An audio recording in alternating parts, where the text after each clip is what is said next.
रुला देने वाली दर्दनाक लव स्टोरी। प्यार कब हो जाता है पता नहीं चलता है। प्यार दुनिया की जितनी खूबसूरत एहसास है, ब्रेकअप के बाद उतनी ही दर्दनाक होती है। यह संपूर्ण जीवन में हलचल मचा देती है। ऐसे ही सैड लव स्टोरी अभय की है, जो आपको हिलाकर रख देगा। अभय अपनी प्रेमिका के चक्कर में क्या क्या नहीं किया, फिर भी उसकी लव स्टोरी इनकम्प्लीट ही रह गई। आइए अब आपको अभय की लव स्टोरी से रूबरू करवाते हैं। ऐसे में दिल थाम के रखिए। अभय 10वीं क्लास का छात्र है। इस उम्र में उसे क्या पता कि प्यार का क्या सिला होता है। वह एक लाडी डहकी को मन ही मन चाहने लगा था। एक दिन अभय अपने कॉलेज जा रहा था, तभी उसकी नजर लड़की की नजरों से टकराती है, जिसे देखने के बाद मंत्रमुग्ध हो गया। यानी अभय लड़की को बहुत दिलो जान से चाहता था, लेकिन लड़की का कोई अच्छा रिस्पॉन्स नहीं था। लड़की उसको कोई भाव नहीं दे रही थी। इसके बावजूद अभय उसका पीछा करता था, जैसे कि हर लड्डच के करते हैं। उसके पीछे पीछे घर तक जाता और स्कूल आने के टाइम वह सज धज के गेट पर मुस्कुराता हुआ वेट करता रहता था। इसके बावजूद लड़की उसको इग्नोर कर रही थी।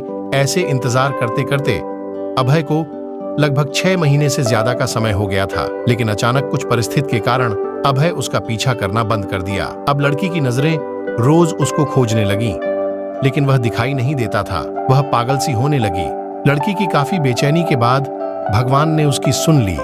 अभय उसको रास्ते में अचानक दिखाई पड़ता है, तो वह उसके पीछे जाकर घबराई सी खड़ी होती है और पूछती है, अभय कहाँ थे? कोई बात थी क्या? आप मुझसे नाराज हो? अभय इतना सुनकर फफक फफक कर रोने लगा। कहा, मेरी माँ का देहांत एक्सीडेंट में हो गया है, जिसमें मेरे पैर भी जा चुके हैं। अब न तो मेरी माँ रही और न ही मेरा पैर। लड़की हिचकिचाई और बोली, अभय सॉरी, मैं आपको डिस्टर्ब की, मुझे पता नहीं था आपके साथ इतना बुरा हुआ। अब मैं हूँ, आपकी लाइफ में कभी बुरा नहीं होने दूंगी। इतने में अभय ने सोनिया को गले लगाया और कुछ ही पल में सोनिया का कंधा उसकी आंसुओं से भीग गया। दोनों एक दूसरे के साथ रहने की कसमें खाएं। सोनिया और अभय का प्यार दिनों दिन बढ़ता चला जाता है। सोनिया और अभय इतना ज्यादा क्लोज हो जाते हैं, साथ में घूमना और पार्क में जाना, डिनर करना, शॉपिंग करना आदत बन गई। अभय और सोनिया का प्यार इतना गहरा होता चला गया, एक दूसरे से बिना मिले रह नहीं पाते थे। जितना प्यार गहरा होता गया, ये प्रेमी जोड़े समाज की नजर में आते गए।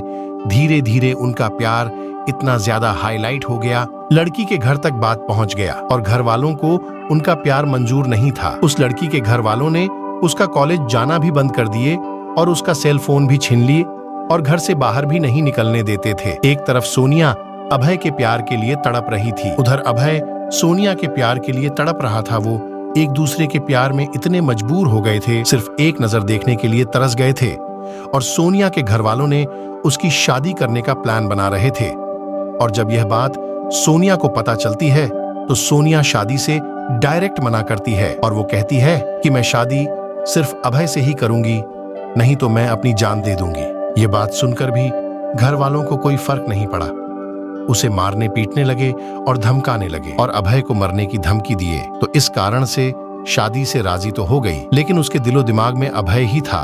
उसके बाद सोनिया ने अभय को एक लेटर लिखा, जिसमें लिखा था, मेरे प्रिय अभय, मैं आपको छोड़ना तो नहीं चाहती, पर क्या करूं, छोड़ना पड़ रहा है। हम पहले किसी से प्यार नहीं किए थे और पहली बार आपसे प्यार हुआ था। मैं आपको आज से नहीं, बहुत दिन से चाहती थी। कॉलेज तो एक बहाना था, मैं तो सिर्फ आपको देखने के लिए आती थी। मैं आपको धोखा नहीं दे रही हूँ, मेरी मजबूरी है, ये आपकी जिंदगी का सवाल है और मेरे घर वालों ने मेरी शादी तय कर दी है। मैं शादी तो नहीं करना चाहती थी, लेकिन मेरी मजबूरी है, क्योंकि मुझे आपकी जिंदगी बचानी है और आपको मारने की धमकी दे रहे थे, इसलिए मुझे मजबूरी में शादी करनी पड़ेगी। प्लीज आप मुझे माफ कर दीजिएगा, आपकी मजबूर सोनिया।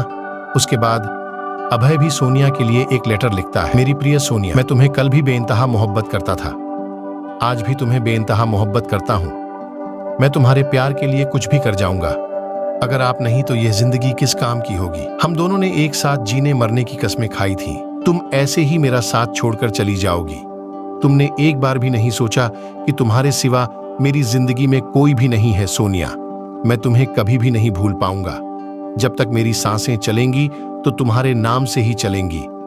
वो जिंदगी मुझे नहीं चाहिए जिस जिंदगी में तुम ना हो। सोनिया, जब से तुम बिछड़े हैं, तब से मैं तुमसे मिलने की बहुत बार कोशिश की, लेकिन तुम्हारे घर वालों ने मुझे मिलने नहीं दिया। सोनिया, मुझे लगता है कि मेरी जिंदगी में खुशी लिखी ही नहीं है। मेरी जिंदगी में तो सिर्फ आंसू ही आंसू लिखी हैं। अगर तुम मुझे नहीं मिली तो मुझे यह जिंदगी भी नहीं चाहिए। और तुम्हारी खुशी जिसमें हो उसमें मेरी भी खुशी है। ये मेरा आखिरी लेटर है। और सोनिया उसका लेटर रो रो कर पढ़ रही थी और उसी दिन उसकी शादी भी थी। सोनिया को अभय से जुदाई बर्दाश्त नहीं हुई, इसलिए सोनिया ने शादी से पहले ही जहर खा लेती है, जिसके कारण उसकी मौत हो जाती है और यह सूचना अभय तक पहुंचती है। अभय उसकी मौत का सदमा बर्दाश्त नहीं कर पाता है, जिसके कारण वह भी अपनी जान दे देता है। सच्चे प्यार का अधूरा अंत हो जाता है। ऐसे में प्यार करते हो तो जान देने से बेहतर है निभाना सीखो। दोस्तों, क्या इस कहानी में अभय और सोनिया ने सही निर्णय लिया? क्या दोनों प्रेमियों को मौत के अलावा और कोई रास्ता नहीं मिला? दोस्तों, यह पूरी तरह से गलत है। आपके अनुसार दोनों को क्या करना चाहिए था?